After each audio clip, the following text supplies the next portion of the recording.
We, the sovereign Filipino people, imploring the aid of Almighty God in order to build a just and humane society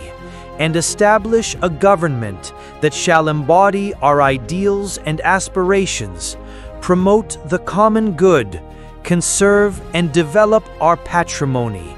and secure to ourselves and our posterity the blessings of independence and democracy under the rule of law and a regime of truth, justice, freedom, love, equality, and peace, do ordain and promulgate this Constitution.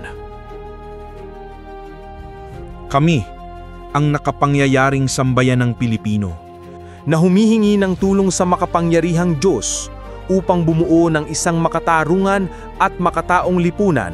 at magtatag ng isang pamahalaan na kakatawan sa aming mga mithiin at mga lunggatiin, magtataguyod ng kabutihan sa bawat isa, mangangalaga at magpapaunlad ng aming kamanahan,